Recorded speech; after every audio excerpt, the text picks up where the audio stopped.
तो नमस्कार मेरे साथियों, आज आप मेरे साथ 6.2 का पहला प्रश्न हल करने वाले हैं। साथियों, ये प्रश्न बहुत ही सरल प्रश्न है, इसमें कुछ ज़्यादा है नहीं।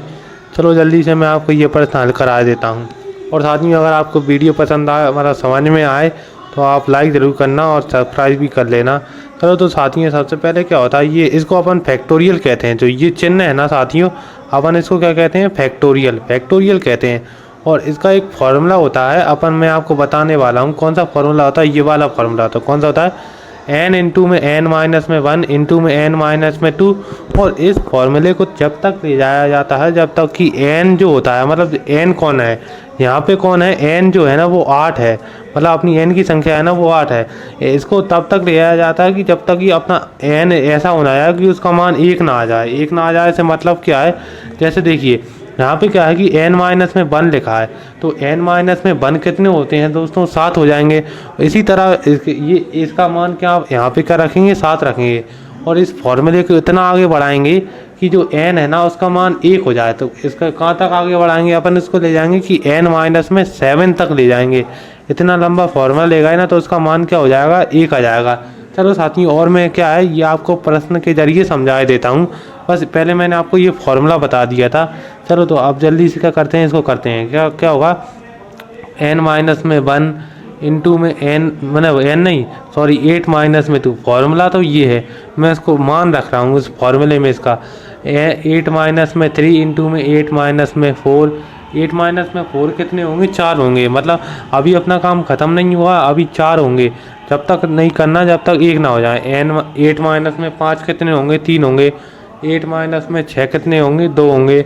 और 8 माइनस में 7 कितने होंगे, 1 होंगे। हाँ, अब रुक जाना साथियों। अब क्यों रुक जाना है, क्योंकि अब 8 का जो मान है ना वो 1 आ गया। इस फॉर्मूले को इतना ही बढ़ाएंगे कि जो अपना n है ना उसका मान 1 ना आ जाए। तो देखिए अब वही है कि अपन को लिख देते हैं 8 माइनस में 1 लिखेंगे, 7 आए तो 7 को लिख दिया इंटू करके। और 8 माइनस में 2 आए, 6 लिख दिया, 6 को लिख दिया। ये तो आप कर लेना, इतना तो आप समझ जाएंगे कि ये मैं क्या लिख रहा हूँ। ठीक है ना साथियों। अब इसका मान के अब इसका गुणा करके मैं आपको बता ही देता हूँ कि इसका गुणा कितना आएगा। इसका गुणा आ रहा है 40,320 इसका गुणा आ रहा है।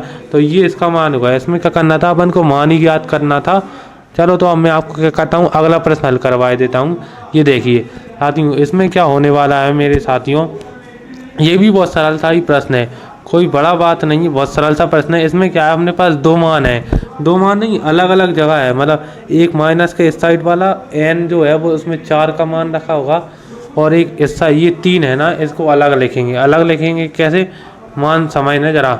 देखिए इस साइड क्या मैं बता ही देता हूँ। इस फॉर्मूले को ना अपन इस प्रश्न में 2 जगह लगाएंगे। 2 जगह कैसे लगाएंगे, एक तरफ लिखा होगा 4, एक तरफ अपन 4 को n मानेंगे और एक तरफ अपन 3 को n मानेंगे। देखिए ये होगा कि 4 माइनस में 1 इंटू में 4 माइनस में 2 इंटू में 4 माइनस में 3, ये हो गया। ठीक है ना साथियों। अब माइनस में लिखेंगे, माइनस में 3।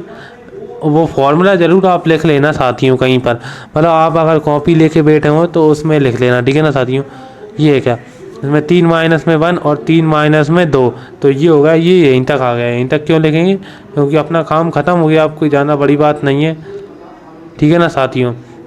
अब इसमें क्या होगा, 4 इंटू में 3 इंटू में 2 इंटू में 1, ये माइनस में कितना होगा, 3 इंटू में 2 इंटू में 1। तो इसमें क्या होगा साथियों, देखिए 3 इंटू 2 कितने होते हैं, 6, और अब उसमें 1 का गुणा किया तो 6 ही आएंगे। और अगर इधर देखें तो अपने 3 इंटू 2 6 और 6 चौके 24।